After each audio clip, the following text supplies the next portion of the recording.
It's important to understand what the 5G is doing and what they say it's doing. We're told on the IEEE beamforming document that this technology cooked your eyes like eggs in World War II.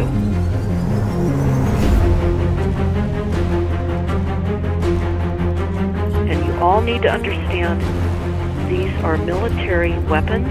These are assault frequencies. If you garner nothing more than that, that's what you need to know. It's microwave radiation warfare, is what this is.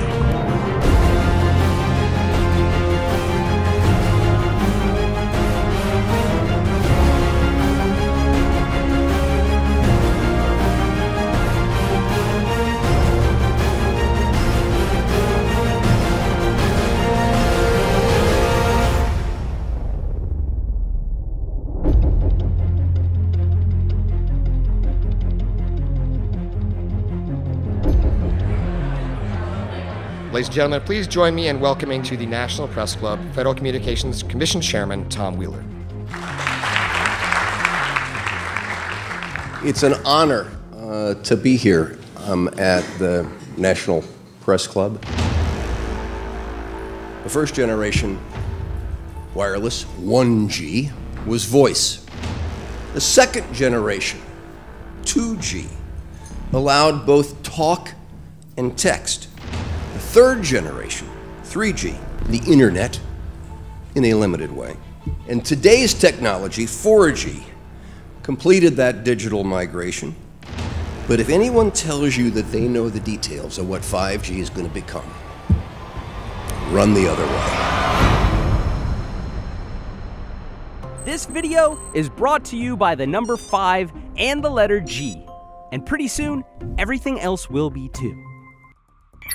I have to tell people 5G is a killer. I'm Mark Steele. Anybody who hasn't heard me, I'm a weapons systems head-up display expert, one of the leading experts in the world. I've actually brought cover in relation to this, and the reason I became an expert was because I invented them. What I'm going to say to you today, do not believe a single word I say. Not one. I want you to do your own research. You'll find it's absolutely terrifying. You got your body card? Aye, I have. Oh, good lad. Right, because I can talk to that. This 5G roll-up is a weapon system. I've got a letter in with central government because I know about weapon systems more than anything other. In Britain, in a place in the north of England called Gateshead, a scientist there called Mark Steele has been very publicly and actively warning people about the effects of LED streetlights, which he says in Gateshead are emitting now 5G. Right, what's the crack? Hey, lads. I'm just having a word with these Gateshead council workers about replacing these transmitters on these lights that are causing harm and assaulting the community. This is an existential threat to the economy, to the environment and humanity. If these transmitters are everywhere, then everyone's at risk, surely.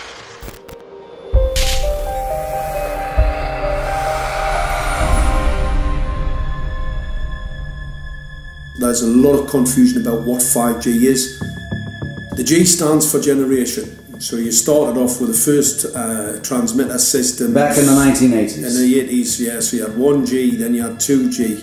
And as the generations moved on, you started to see more complex signal systems, cleverer pieces of antenna designs, etc., etc. So the whole thing became more data, quicker downloads, etc., etc. However, 5G is something completely different. Alright, let's get a breakdown. Let's tell the people what this really is. This is the 5G transmission device. That's a hell of a beast, that, isn't it? These are the uninsurable transmitters. Just get a good look at that, guys, because obviously I know there's quite a few experts who want to see more detail about the transmitters and the chipsets. Just have a good look, boys. This is the control management system masquerade. There's an antenna there, you see that? What is this phased array antenna here?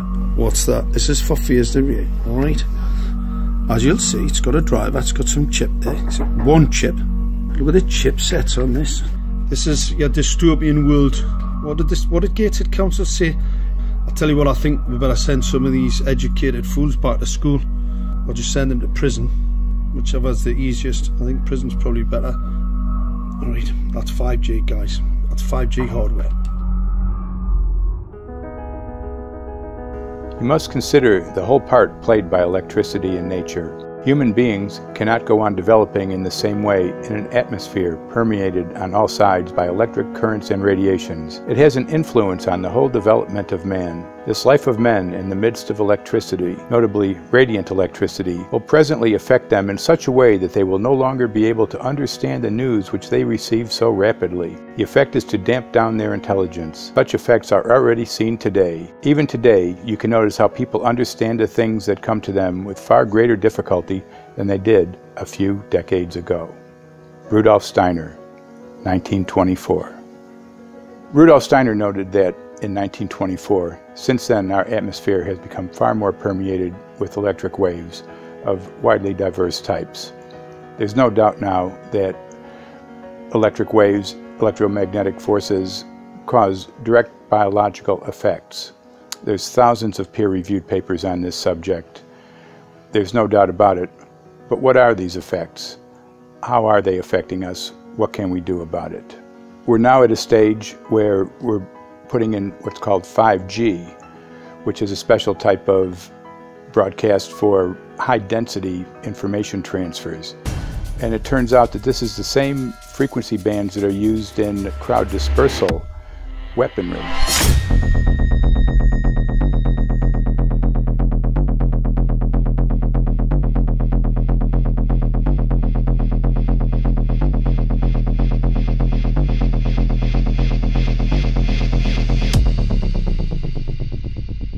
5G, first and foremost, is densification. So it's significantly more transmitters in close proximity to a human, and it is also a sophisticated, illegal, unlawful transmitter. What I mean by that is it is a high gain dielectric lens antenna, and what that allows 5G transmitters to do is to 3D map its environment in your home. The 868 megahertz frequency is specific for battlefield interrogation systems, so sub-gigahertz. It allows the signal to travel through concrete brickwork with ease, and it can actually data gather. It is a target acquiring system. Phased array is basically radar off the battlefield. It is extremely good at identifying targets and being able to lock onto targets. And not only that, it can specifically target you as an individual. So any judge sitting on an interesting case, let's say, any lawyer, any barrister, anybody doing any work that is potentially controversial, your life could be at threat. So the antenna design that you currently have on top of these LED streetlights, masquerading as a control management system, is basically battlefield interrogation equipment. The first phased array unit was actually called Mammoth, used by the Germans during the Second World War to identify Allied aircraft. Obviously things have moved on significantly since then.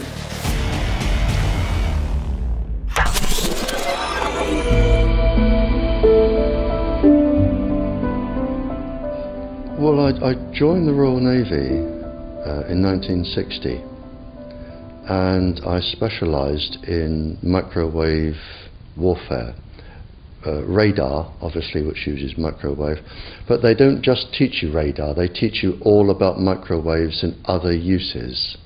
So I understood about microwave warfare and how it can damage people, how it can harm people. Microwaves then were used as weapons, as they are today. It is a perfect stealth weapon, and when governments don't like a group of people For instance, the ladies who protest at Greenham Common in England about the American missile base they camped, they were microwaved. We microwaved Catholics in Northern Ireland to make them sick. It goes on all over the world, and it's a weapon that you don't know you're being targeted, because the dose is very, very low, which is actually more dangerous than a high dose.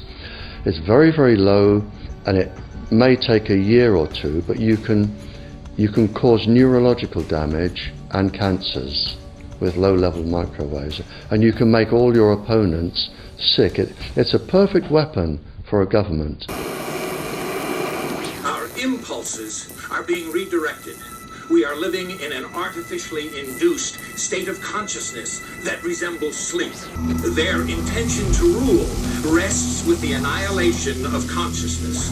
We have been lulled into a trance. They have made us indifferent to ourselves, to others. We are focused only on our own gain. Please understand, they are safe as long as they are not discovered. Keep us asleep, keep us selfish, keep us sedated. Almost immediately, I had neighbours knocking on the door, talking about children bleeding from the nose. I had images posted on Facebook.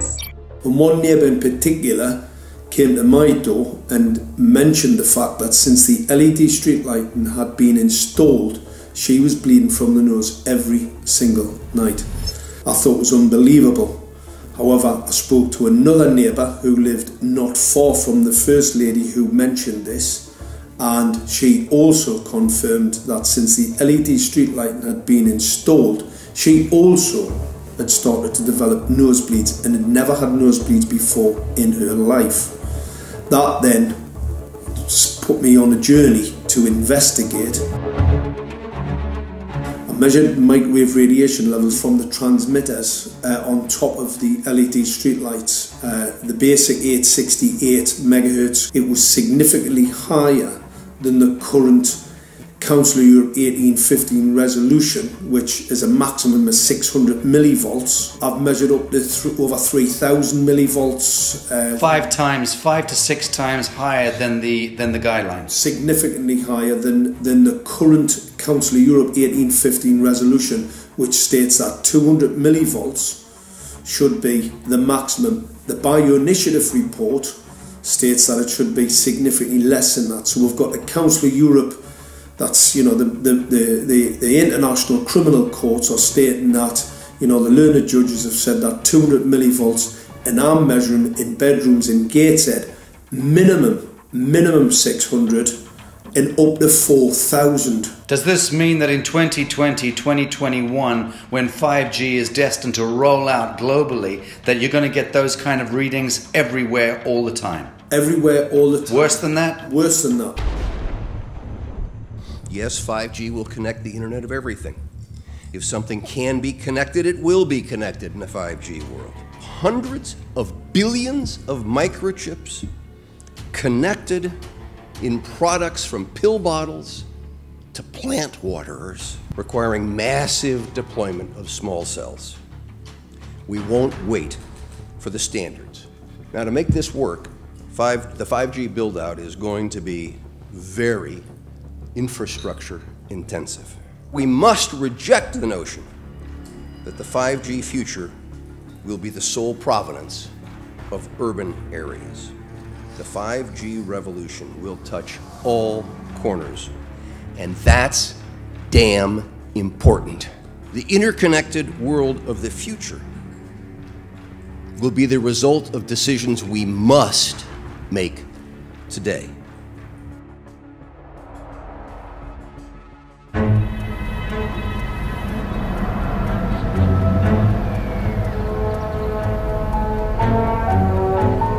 The main issue before us today is Senate Bill 637 and Senate Bill 894, the former by Senator Hugh and the latter by Senator Knopf. We're going to invite the first 4 witnesses in support of the legislation, and that would be John Jones with Sprint, David Lewis and Andy Emerson with AT&T, Neil Krevda with Verizon, and Frank Iacovetti Jr. with T-Mobile. So be straight with me. Is it true? It could be. No, well, very few cases. There was an unfortunate incident out in Iowa. Look, gentlemen, practice these words in front of the mirror. Although we are constantly exploring the subject, currently, there is no direct evidence that links cell phone usage to brain cancer.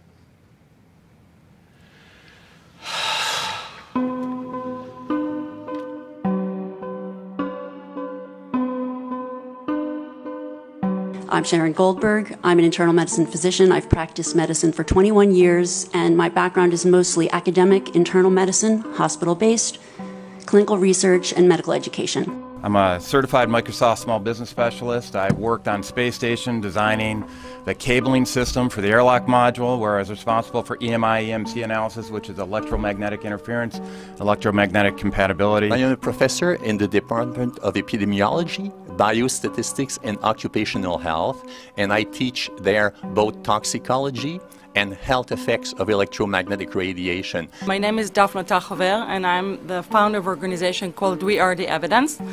We are an organization that represents the many adults and unfortunately many children who have become very sick from wireless technology radiation. There seems to be a couple false Easter eggs being put out there right now. I want to make sure we dispel that right off the gate.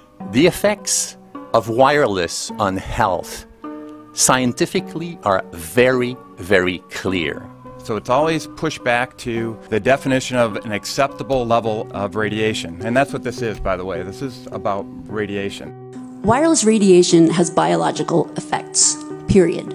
My name is Dr. Angie Kolbeck.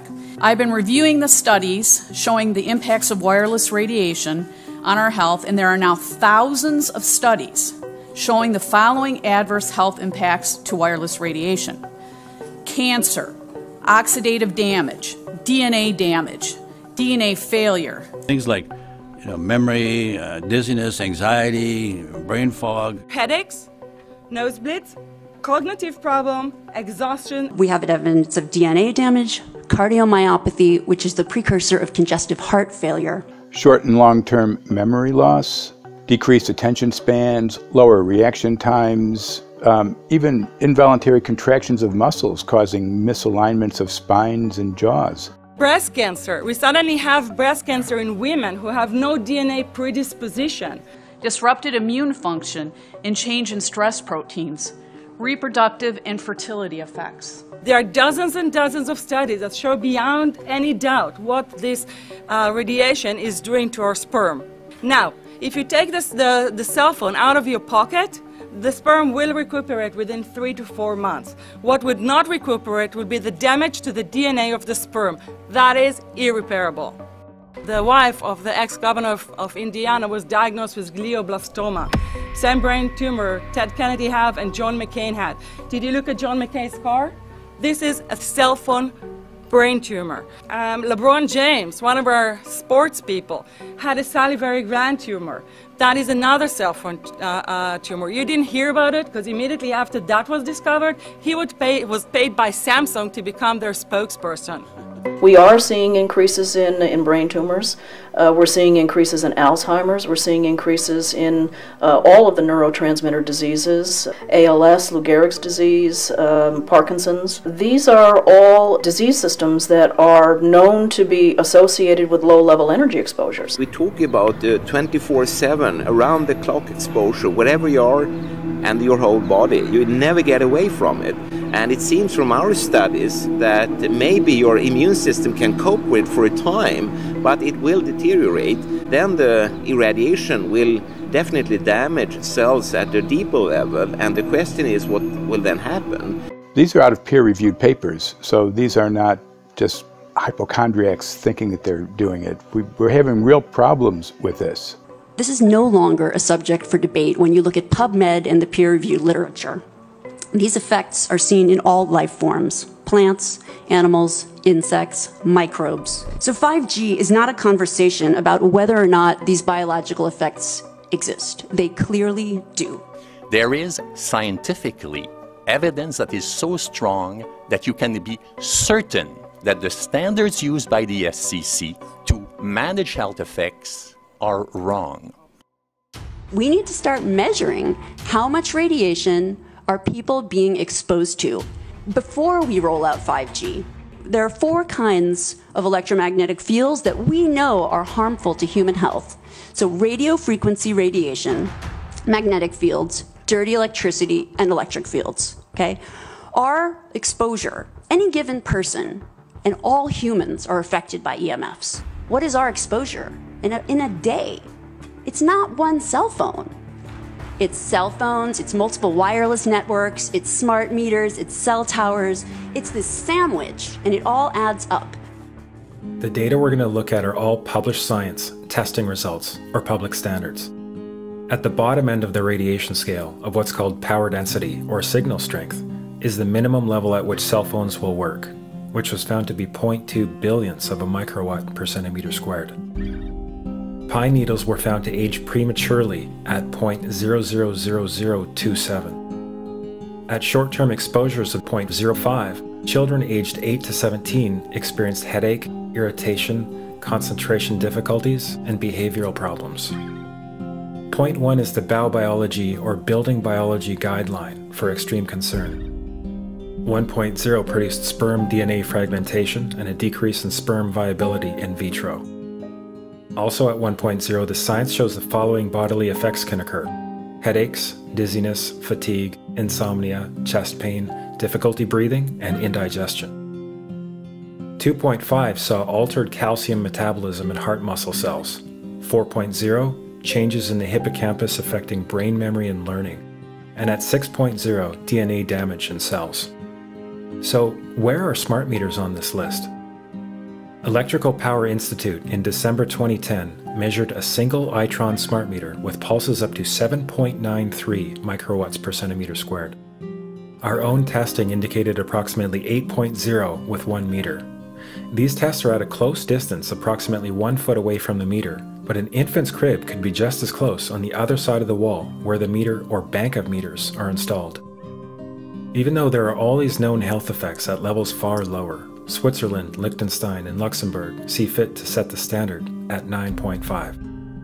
And China, Poland, and Russia, 10.0. This is the same level at which behavior has been altered, producing reflexes of avoidance following 30-minute exposures.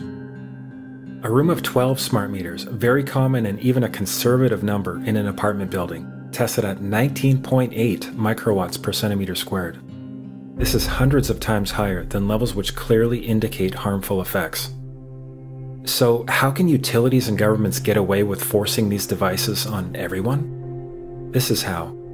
In Canada and the US and several other civilized countries, the safety limit is set at 600 to 1,000 microwatts per centimeter squared. This so-called safety limit is literally tens of thousands of times higher than levels which are known to damage health according to peer-reviewed published science.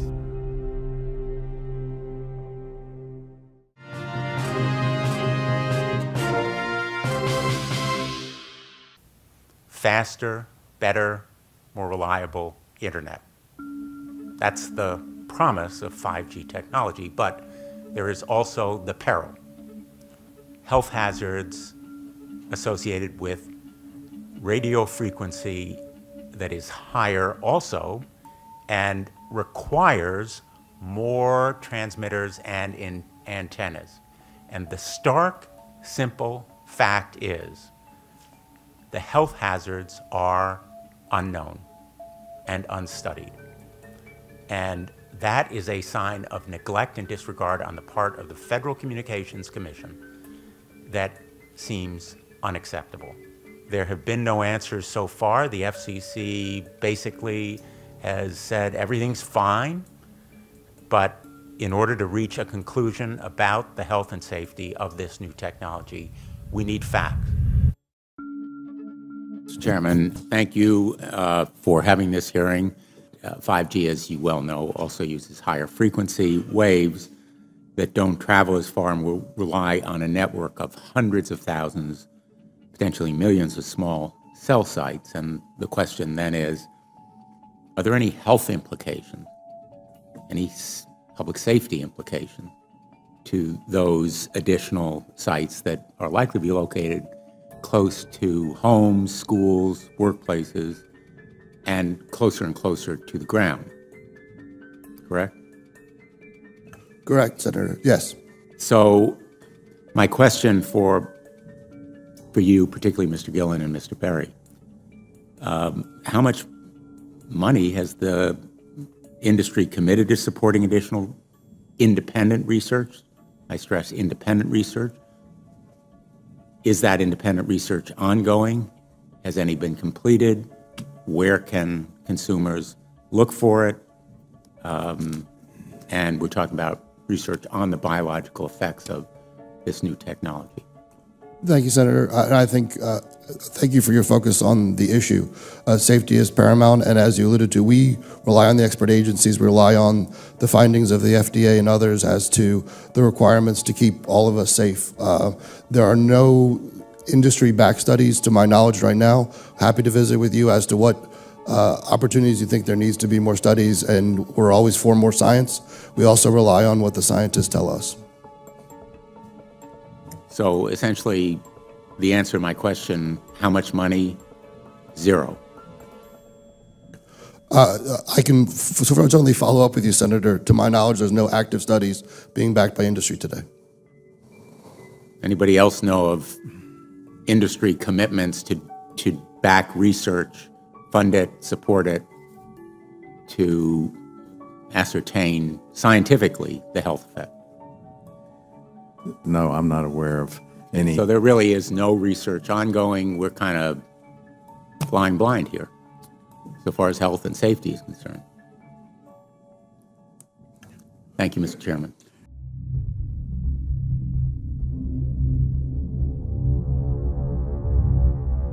You're a trained medical professional. Yes. We don't have one on the panel. What are we to make with of the American Cancer Society, for example, telling us there's no evidence of harmful product? Many of these organizations have conflicts of interest. Very briefly, if you can, what do you mean by conflict of interest? One of the first things that you teach residents is that you always have to look at the funding. There's a tremendous amount of sponsored research by people who are hired to do studies to find no effect. And that's plagued this field in a number of countries. The radio frequency radiation work that we did was supported by Motorola. The relationship was really very cordial and very stress-free, but only up until we started generating data.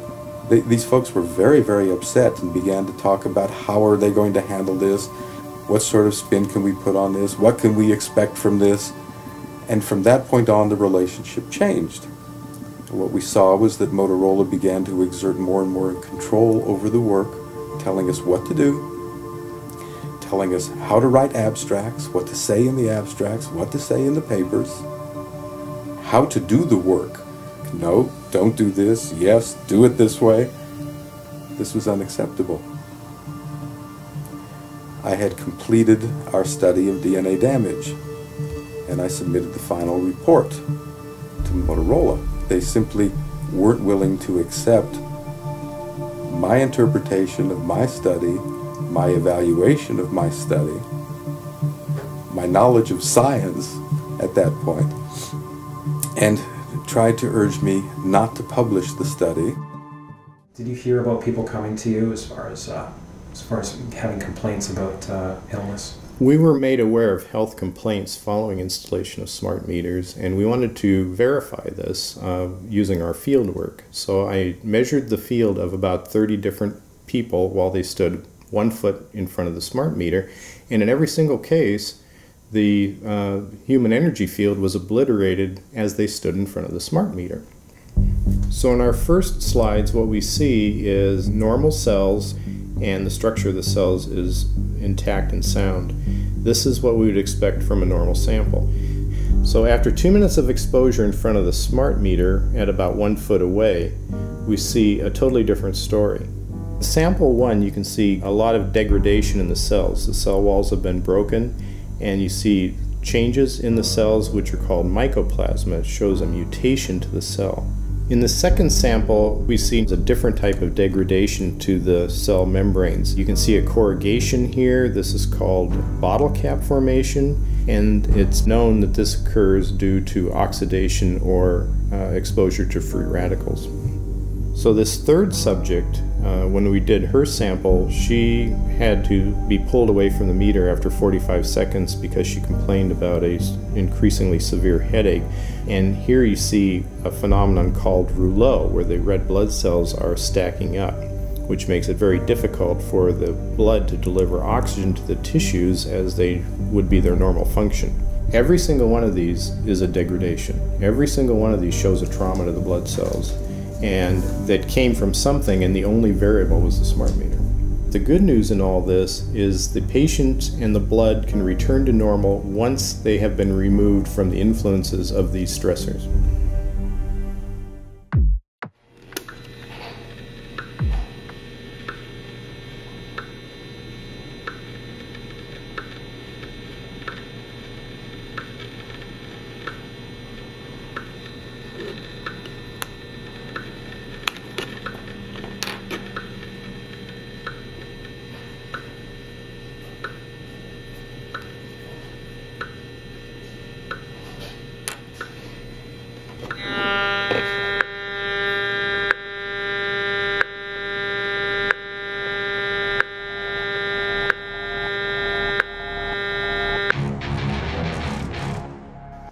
Some of the effects that we can look at, well, one thing is just our regular Wi-Fi, 2.4 gigahertz. That's in the same range as microwave ovens, which are also called radar ranges, because that is radar. 2.4 gigahertz is interesting. It's not the peak absorption rate in water for microwave frequencies, but it's at a point where it allows full penetration, because if it came in at the peak, it would prevent the insides from getting warm. So that's with basic Wi-Fi. Now when we look at 5G, 60 gigahertz, this is what they call active dispersal sort of weaponry, just to keep people back. It burns the skin. It doesn't penetrate, but 60 gigahertz is the frequency of oxygen molecule absorption. Since they have electrons that they share with each other, what we breathe is actually O2, pair of oxygen. So being bombarded with 60 gigahertz could very well impair our oxygen absorption rate in our body, and thereby the whole basis of our living system. Martin Pall says, putting tens of millions of 5G antennas without a single biological test of safety has to be about the stupidest idea anyone has had in the history of the world. So assessing all this, we have experts in various fields: military EMF weaponry, biological effects on humans, firefighters that are getting cognitive impairment by being there in them, countries that are banning these sort of technologies around schools because of the impairment to cognitive. Let's weigh that up in light of what Rudolf Steiner said in 1924 about just mere radio causing the impairment of cognitive functions on people, that they can receive news from around the world, but they can't understand it as well because of the effect of the electricity. We have to say, something smells sinister here. With the 5th generation, it's actually a whole new ballgame. It's not using the same technology. They're switching to military-grade millimeter wave technology. And when you look at this technology, I mean, if you go and look at DARPA reports, come and look at some of the patents that the United States military has put out on what they can do with psychological weapons, all sorts of things, crowd control, active denial, anything you can think of, this is what they can do with 5G. So any type of military application you can think of which has an electromagnetic base, they can do with 5G. And they're putting this out blanket across the population. Ladies and gentlemen, the President of the United States. Good evening, my fellow Americans. In the councils of government, we must guard against the acquisition of unwarranted influence, whether sought or unsought, by the military-industrial complex. The potential for the disastrous rise of misplaced power exists and will persist. We must never let the weight of this combination endanger our liberties or democratic processes.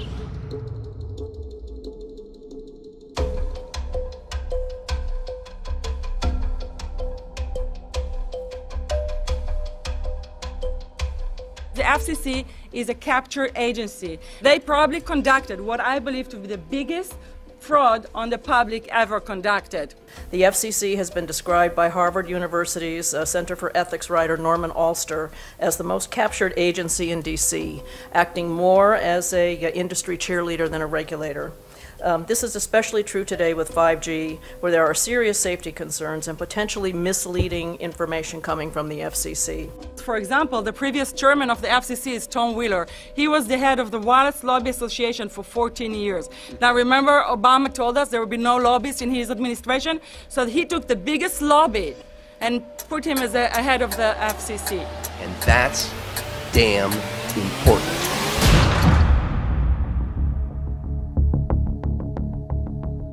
In 1993, the FCC started a rulemaking to adopt the IEEE regulations on this issue. IEEE is an engineer association. Why is it that we adopt regulation of engineers who maybe know how to measure this radiation when it's passing a wall, but not when it's passing a body? All our health agencies objected it, saying that it makes no sense to adopt engineer association, that they had not even one biomedical person on their team. They are effectively indemnified against adverse health impact lawsuits when the acceptable limits are higher than the limits actually shown to show harmful health effects. The FCC guidelines were developed for short-term exposures, 6 minutes, 30 minutes, depending on it's a phone or an outdoor exposure. And they have absolutely no connection to the biological effects that have been very clearly summarized in the Bio Initiative. So as you can see, there's a number of individuals in this room today that have serious concerns about this as regards to their health. If one of your companies decides to put one of these small cells up at a pole that's within, say, 50 feet of one of their houses, what recourse do they have to say, is there a way to move it somewhere else? There's language in the bill so that the authority can require the applicant to come forth with certification of compliance with the FCC's rules related to radio frequency emission. Remember that denial of request or denial of permit request that you can put in? It's going to point back to the acceptable levels as determined by the FCC. Not the EPA or not the CDC, the ones who usually take care of health concerns, but by the FCC, which is staffed by former members of the telecommunication industry. That's the fox guarding the hen house.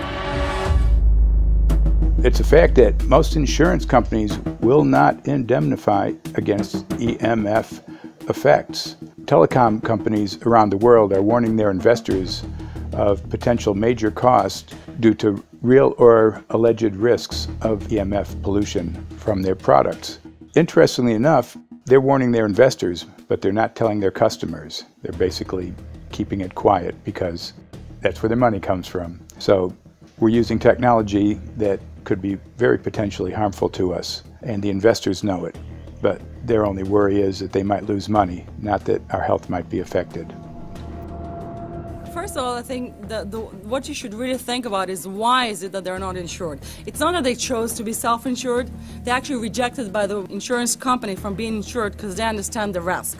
And so the insurance companies, the big insurance companies, will not insure the telecommunication? So there's insurance companies, and then there's what's called secondary insurance companies. Secondary insurance companies are the insurance companies that insure the insurance companies. So in an event, an insurance company, let's say I insure Verizon, and it may not be able to meet the claims, then the secondary insurance company is kicking in. Like Lloyd's of London. Sorry? Like yes, Lloyd's of exactly. London. So two leading ones would be Lloyd's of London and Swiss Re. Both told the insurance company not to insure the wireless industry, and this is why they're not insured. And that should give you a hint. Now, this is exactly why they have to prevent a health lawsuit. And how do they prevent lawsuit? That goes back to Section 704.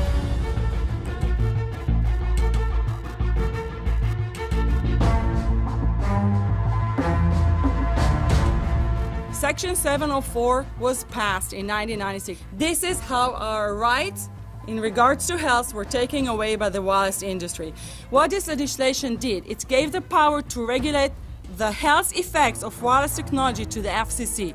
FCC is a spectrum auctioning agency. It's not a health agency. They don't even have one biomedical person on their team. And then the other thing that Section 704 did, It actually took the power from the states to regulate location of cell towers based on health. And what does it mean?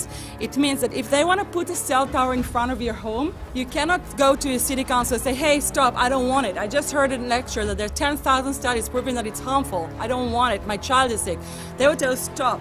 You're not allowed to mention this in the city council because Section 704 says that if you will, and if the application will be rejected, the city will be sued, can be sued by the wireless industry.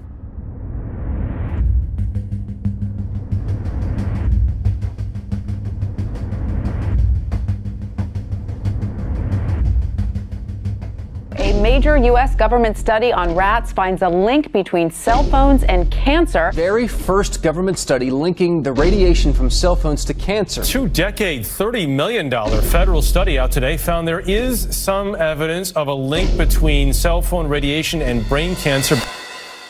Professor, what is the NDP? I've heard that study several times. NDP is what? So it's a $25 million study on rats and mice that was supposed to demonstrate that there were no effects of radiation below thermal.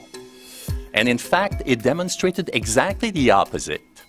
And it follows on the heels of two major studies on animals that said exactly the same thing. And that study was designed perfectly to make sure that it cannot be challenged, that there will not be any doubt. That's why it took them 14 years. That's how they prevented discussion of health. And why do they want to prevent discussion of health if there's no problem with health? Simply put, FCC is completely unprepared, unable, and possibly unwilling to oversee 5G for safety, even as it barrels toward us. They are falling back on tired definitions and panaceas long since disproven by science. To make matters worse, recent FCC rulings and numerous industry-friendly bills passed at state and federal levels between 2016 and 2018 removed the last vestiges of local and state review over infrastructure siting, just when we need it the most.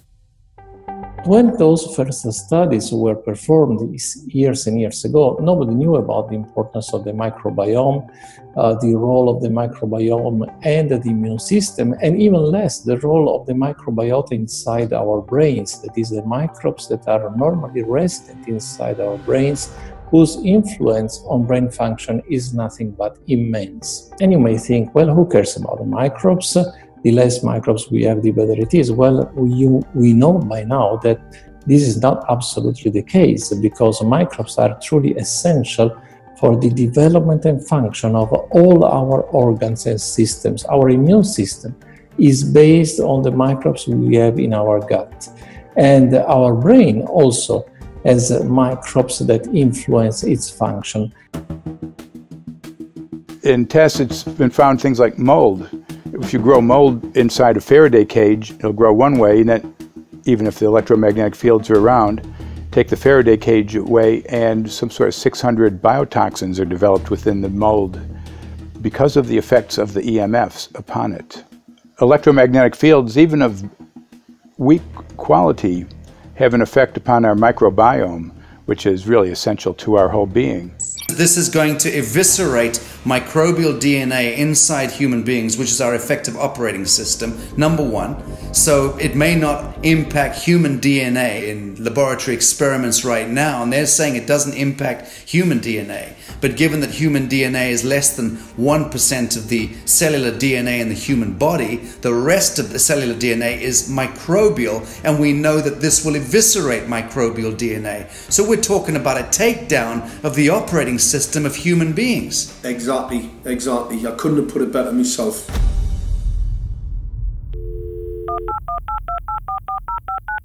John Brandt. Good morning, Mr. Brandt. Wow, this is Amanda from Virginia. Hi, how are you? Hi, I've been trying to get a hold of you for months now. You guys are covering up chemtrails.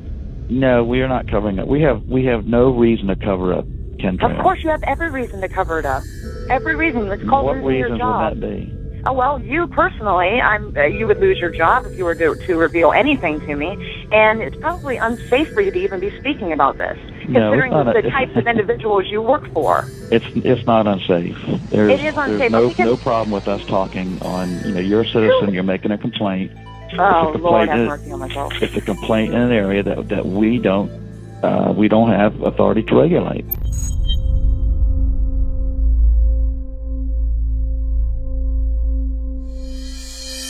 So the connection between chemtrails and 5G. It's all interconnected. The metallized particulates, that would allow the 5G phased array, so basically the radar, that would allow it to be able to identify you, so it can watch you, it can identify you in your own home 24 hours a day, 7 days a week. For the last X amount of years, we've been through chemtrailing, and that is now the cat is out of the box. We've had these nanoparticulates raining down on humanity for years now, impregnating our bodies, by best accounts staying inside our bodies. Those nanoparticulates, what you're saying, are building up a kind of a phosphorescence glow capability so that we can be flagged up in our homes, behind concrete and steel, inside bunkers, in the basement, doesn't matter where you are. The 5G will be able to now triangulate, map and read you, because you as a living being are impregnated with these nanoparticulates, which are acting as a kind of transmission and reception technology. It's exactly, absolutely exactly. You have to consider that DNA also works as a fractal antenna, which is able to send and receive and also to process signals under the form of radio frequencies. Well, then there is no doubt that artificial radio frequencies, such as those of cell towers, and in particular these new types of towers that have a much higher density of signals, they may somehow interfere with the ability of DNA to retain and transmit biological signals. So this is one level of danger that very few biologists are aware of. How much effort was put forward to address this, what most of these people are, or many of these people are here for, which are the health concerns?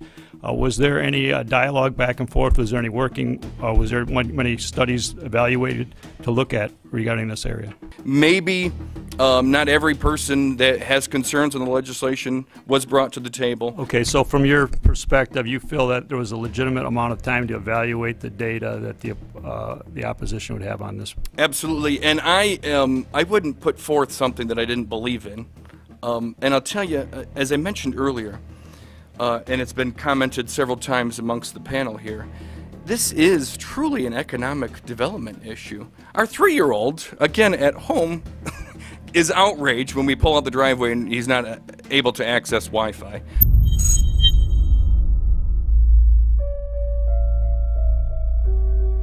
I think anyone who puts Wi-Fi into a school should be locked up for the rest of their life. I really do. I think they're not fit to walk on the surface of this planet because they haven't looked at the research, and whatever incentive they have, it is not worth the genetic problems that parents are going to face with their children when they're born. France has banned Wi-Fi in nursery schools and put warnings out for regular schools because they're finding there's impaired learning capacity in children when they're around Wi-Fi. And they have to put up warning signs where they put Wi-Fi transmitters. When I got sick and I learned that they're putting Wi-Fi in the schools in Israel, I was very sick at the time, but I could not tolerate the thought that children in the schools will become as sick as I have. And after a few months of correspondence, I submitted a Supreme Court case in Israel to ban the use of Wi-Fi in the schools and replace them with wired network. The 4 top diseases that kill our children, our young adults right now, are brain tumors, thyroid cancer, testis cancer, rectal cancer, everywhere we put our cell phones. And a lot of our children are sick and they're being misdiagnosed and mistreated because the wireless industry has put billions and billions of dollars in the past 30 years to mislead the public as to the health effects and keep the public uninformed. We are performing an experiment on children. We are exposing children to microwave radiation for 6 hours during every school day. We have had absolutely no studies looking at the long-term effects of this radiation on young people or even on adults. A considerable amount of research shows the developing brains and bodies of children are much more affected than adults. And there are clear indications of a link between increased electromagnetic fields and autism spectrum disorders. We took 10 autistic children and went back to the sleeping location where the mother was when she was pregnant with that child and compared it with the sleeping location of a mother that gave birth to healthy children. We had 10 mothers in that group, 10 mothers in this group, and in the group of the autistic children we found that the measurements that we got for the microwave exposure was elevated compared to the group of children that were normal. The fetus is affected. The exposure to man-made electromagnetic fields has become the first factor that could be isolated ever in autism that could predict autism. The fifth generation of wireless technology, or 5G as it's being rolled out worldwide without safety testing. Let me say that again, without safety testing. And how we've got scientists and doctors and environmental organizers saying, stop this. Because in terms of the effects of wireless radiation, the science is in. Wireless radiation can lead to cancerous heart tumors, brain tumors, DNA damage. Wireless radiation is linked to infertility, to autism, Alzheimer's, and more. And guess what? All the effects that I just listed, those are some of the effects that are known according to the technology that's being seen today. First of all, you have to know that we know that the other EMFs that we're exposed to are already known to be health risks. And basically that 5G, because of the frequency that's going to be used and because of the extraordinarily high pulsation levels that will be used, is a much bigger threat to our health than the things that we already have, which are very substantial threats to our health. We're not just talking about the intensity. We're talking about the frequency and the very high level of pulsations. There's a huge literature which shows that pulsed EMFs, EMFs that pulse up and down very rapidly, are in most cases much more biologically active than our non-pulsed EMFs. Every single wireless communication device communicates via pulsations, but the industry completely ignores this issue. The problem with 5G is that they're planning to put out tens of millions of these antennae all over the place without doing one single biological safety test. Are you implying possibly that we, the consumers, are the guinea pigs since they haven't really done tests to see the effects in a smaller setting? I mean, that's not an implication, it's a statement. We are, yes. Cancer is not the main concern that I have. I'm really concerned about sperm count and about effects on pregnancy. How many of you know that 1 in 6 American couples is unable to have a child when they want to? How many of you know that last year the birth rate in this country dropped the most that it ever has in recent history, 3% in a single year? People look at the sperm, and people use cell phones, and the sperm, usually sperm swim, and they swim straight. But if you expose them to radio frequency, mobile phone waves, they swim in a circle. Studies have been done here in Australia, taking sperm from healthy men. And one test tube gets exposed to cell phone radiation, and one test tube is not exposed to mobile phone radiation. And then the results are evaluated. And this is a measure of vitality. We measure how well the sperm swim. This is a measure of motility. This is a measure of mitochondrial DNA damage. They have 3 times as much damage on their DNA if they have been exposed to mobile phone radiation.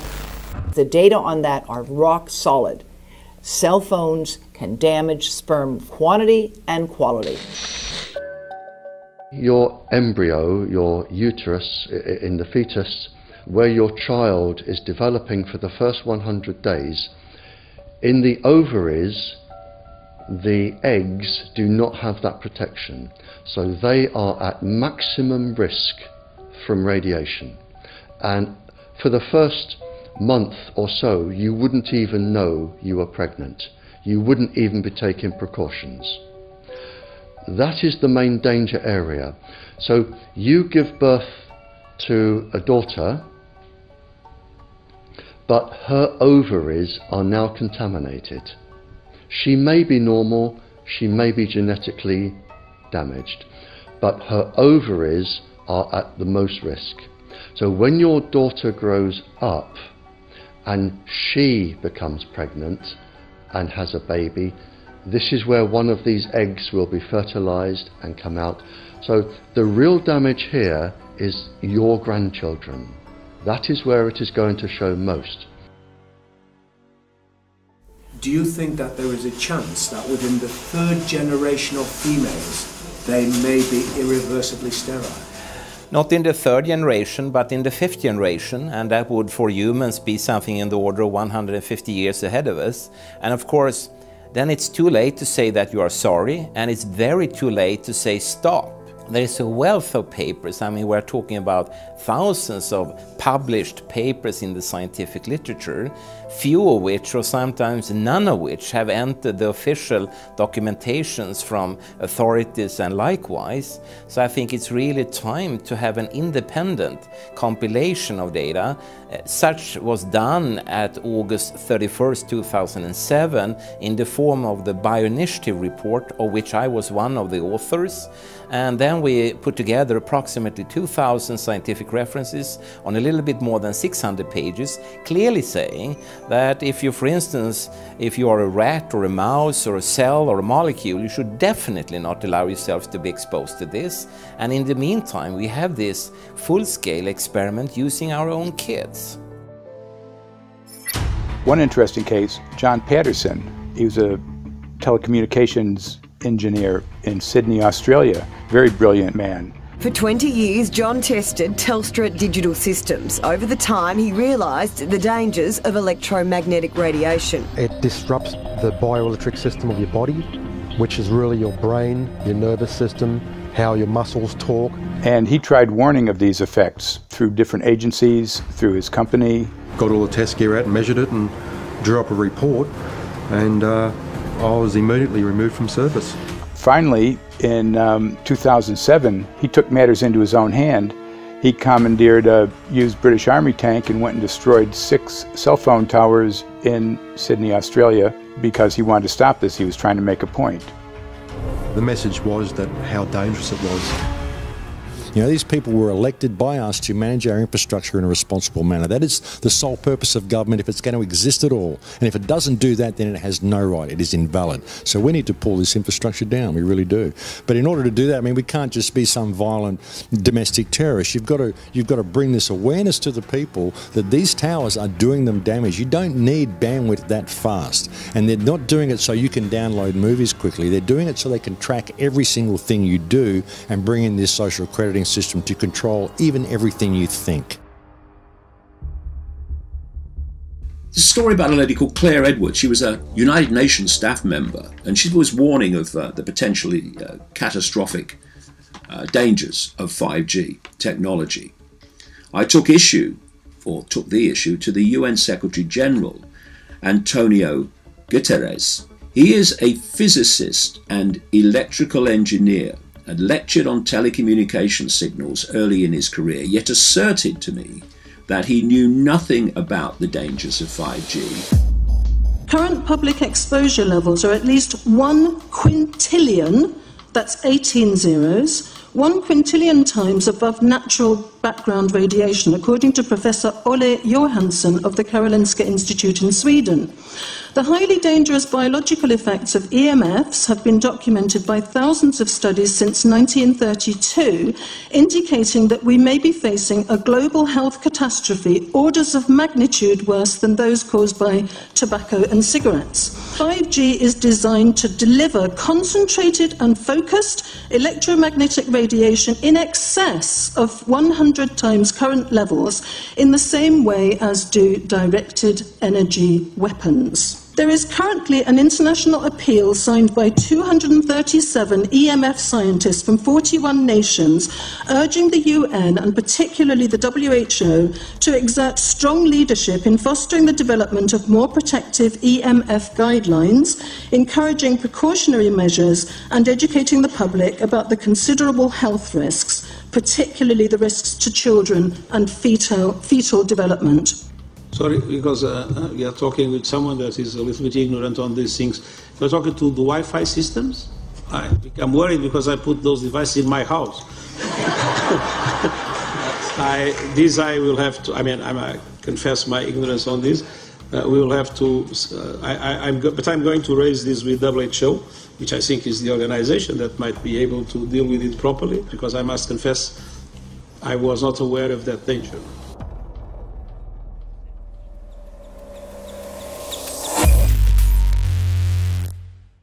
In 1996, when the Telecommunications Act was passed, in it was a provision essentially that kept local officials from addressing health issue concerns when approving or not approving a cell tower. So that's correct. But then something new is happening. We've talked a lot about it on the Cellular report, thanks to Jason Bogdan-Smith and his website EMF Warriors. But this is new. This is very, very new. So you're basically, sending out an appeal on something that in one sense hasn't happened yet. This is not just an incremental change. This is a big step up.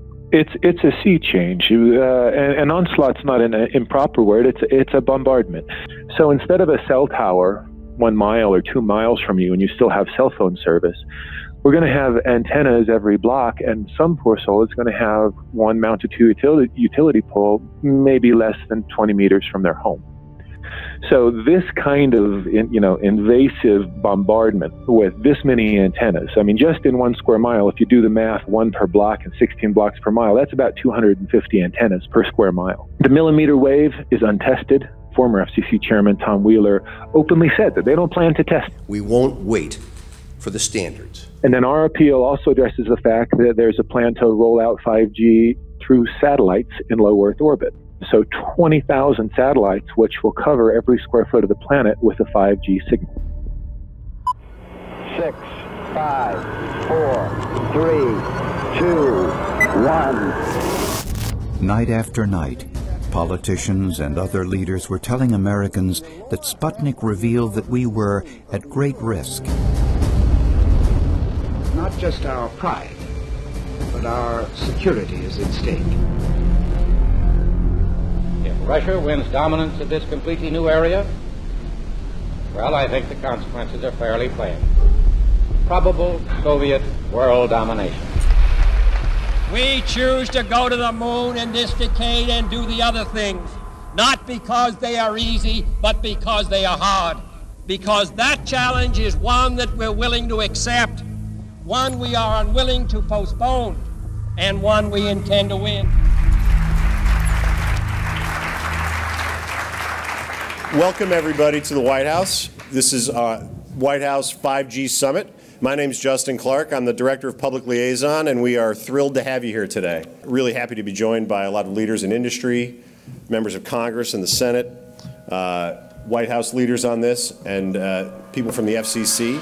Before we start, one, we are government, so don't assume we know anything, okay? I do agree, I don't know anything. I have become accustomed to giving speeches in my new position on subjects about which I frankly know very little, and we need more cell towers and connections in Connecticut, my home state. It's ridiculous. The U.S. is in the lead thanks to our private sector as well as the work of the FCC and this administration overall. But China and South Korea and many other countries are eager to claim this mantle. We have every intention to deploy 5G first and reap the benefits of faster and more robust wireless. Yes, I hope we beat China, of course. And get to gigabit speeds and low latency, and the race has begun. Let there be no mistake. The race to 5G is a sprint. Winning the global race to 5G, it's a national priority. We must bear in mind the national security implications of winning the race on 5G. Today we're talking about the importance of being first in 5G, continued commitment to putting America first in the race to 5G. We're calling it America First, 5G First. Well, our strategy is called the 5G FAST Plan, a plan to facilitate America's superiority in 5G technology. Connected devices for health applications, which I love, has the capacity to make people healthier, as I understand it, a lot of medical applications. Industry is not asking the government for money to build 5G networks. They're asking us to cut the red tape that surrounds infrastructure deployment. We cannot let today's red tape strangle the 5G future. The red tape slows and sometimes stops the building of densified network facilities necessary for 5G. As we continue our efforts to keep government out of the way, so that America can continue its leadership for America to win the race to 5G. One path is the government regulatory path. The other path is the private enterprise free market, gales of creative destruction Schumpeter path. Have you ever heard that? Gales of creative destruction? It just means let it rip. The new replaces the old. With 5G, we're on the cusp of another era of American innovation. It means an even more connected world for everyone around us, unlocking the potential of the Internet of Things to become safer, healthier, and more sustainable for our future. You know, sometimes, look, we all believe in the 10th Amendment, but sometimes you have to override it.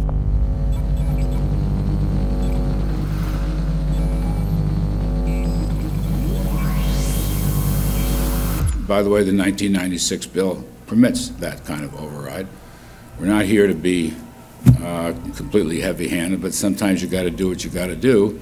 And some of these states or cities that don't want to cooperate want to shake us down. We can't allow obstacles and barriers to stop this movement. That's all.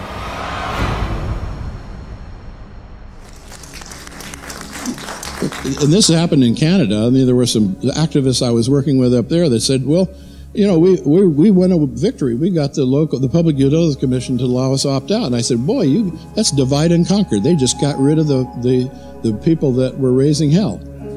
So, you know, that's not the answer. We need to opt out everybody.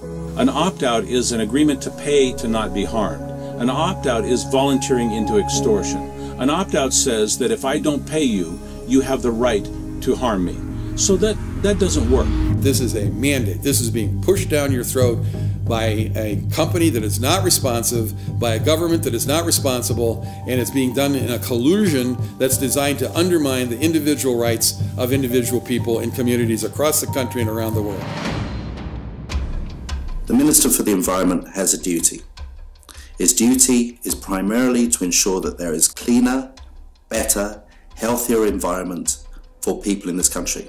It's a simple duty. He also has a responsibility in regard to science and innovation to make sure that that happens. What seems to be happening here, in fact one could say undoubtedly happening here, is he's using science and innovation to ensure that our right to life is threatened. There have been no public debates. There is no public discourse. There are no public disclosures as to why, when, how, what is going on in regard to 5G. That by itself is a breach of ministerial responsibility, and one which we really should look at in terms of a private prosecution against the ministers who have failed to protect our right to life. Okay, smart technology, smart meters, smart cars, not that smart, huh? What does smart mean? Anything that has smart attached to it, secret militarised armaments in residential technology. That's where smart came from. And smart, every bit of technology that you see today has all been developed for either some type of battlefield, some type of intelligence gathering system, and obviously these developments have to be commercialised, and people have actually took them into their homes.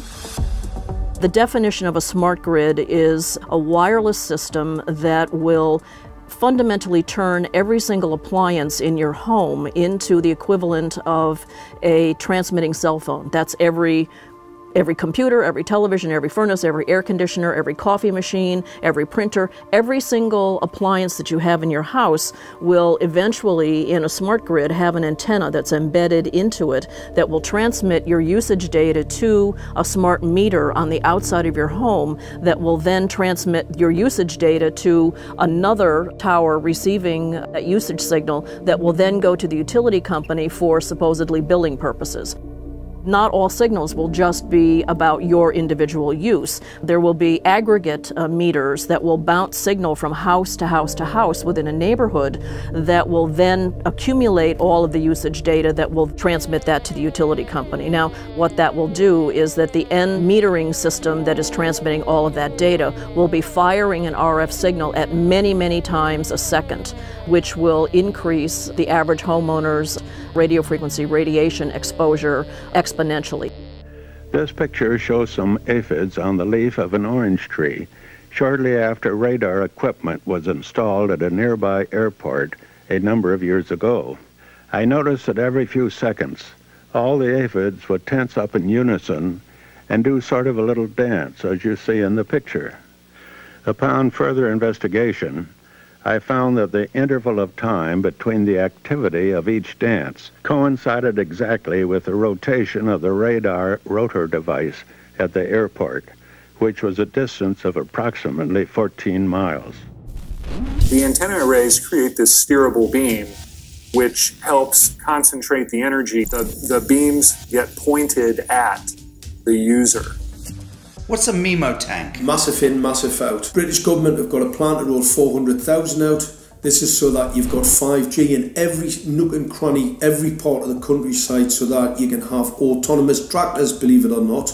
However, those transmitters, these are radar. It is phased array radar. Though that radar signal sweeping the countryside will kill every pollinator, every biological structure, it will sterilise livestock, it will kill the ground, so consequently land won't have a value, obviously farmers will die, the community will be under attack. The community will be under attack. If we can't produce food, if we kill all the pollinators, we're in serious trouble. The takeaway is that 5G, the $1 trillion rollout of 5G by our friendly local government, is definitely a weapon system masquerading as a modern efficiency technology. It most certainly is, and what I put it down to, it's economic terrorism. There is no value, nil, in killing off your population, in destroying your ability to grow food, to kill all your pollinators. They may have a nice financial number on a piece of paper, but in reality, dementia, diabetes, all the things that are currently crippling the NHS, a burden on the country, illness, mental health issues, the focus of that cause can be identified and has been identified in the science. The science is proven. The epidemiological data that we're seeing on the street is now substantiating that science.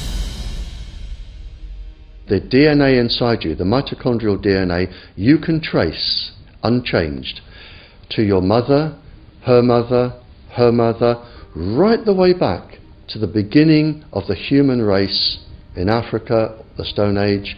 It is unchanged, the mitochondria, and that is being unchanged in your children, which means if you damage it, your child could be genetically damaged, then her child, and her child, and her child, forever. You are condemning the future generations of every single child. There is, however, a light at the end of the tunnel, or there is some ray of hope. Thanks to the principles of biological quantum entanglement that we have learned how to exploit in the field of biology and medicine, now we can transfer the information from the microbial DNA to the human DNA. And in so doing, we can train, so to speak, the microbes to withstand whatever extreme condition they are exposed to, including this new technology. And then we can train them to transfer this resilience of theirs to our DNA. So let's say that there are good reasons to be worried about the introduction of these new technologies, but fortunately, since the knowledge in the field of quantum biology, in the field of microbiome medicine is advancing as fast as potentially harmful technology, then we can exploit this knowledge to protect ourselves from any real potential or perceived danger from these new technologies. I've met with molecular and cellular biologists, with blood microscopists, with weapons development experts, frontline activists and researchers, and all the stories I'm hearing from these experts and pundits leads to the same thing. 5G is almost certainly the end game. It is an extinction event brought into our homes, into our classrooms, onto the high street, into the very cells and DNA in our human bodies.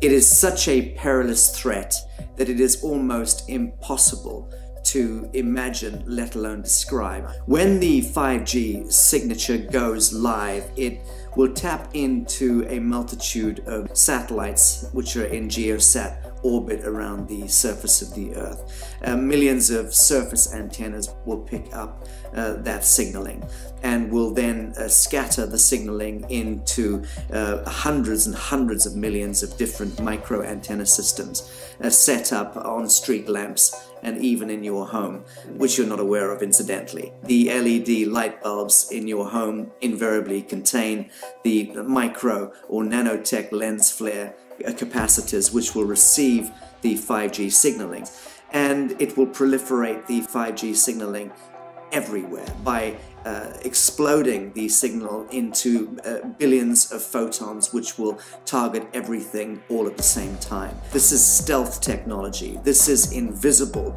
science. But what it means in simple terms is that you will be flagged up, visible, trackable inside your own home. Anywhere you move on the surface of the Earth, they will have a lock and load tracking capability over you.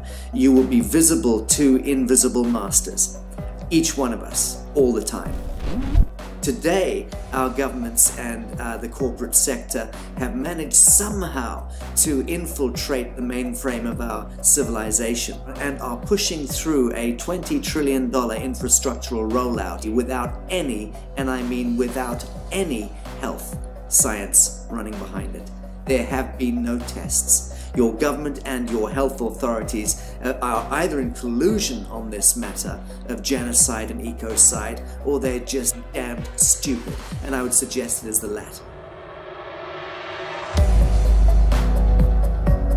Shame on the technologists and the electricians who are furthering this technology in our homes, in our offices, in our streets. Shame on the legislators and the parliamentarians and the troglodytes and bureaucrats that proliferate our society today. Shame on that echelon for putting their signatures to contracts which allow the fast tracking of this technology into our homes and onto our high streets. Shame on the parliamentarians and international leadership whose wet ink signatures and seals of office are sanctioning and permissioning the rollout of something which is arguably the greatest threat to humankind. Shame on each one of us who now fail to get up out of our homes, walk out of our front doors and challenge every so-called authority who dares to violate our bodies, our homes and our future generations.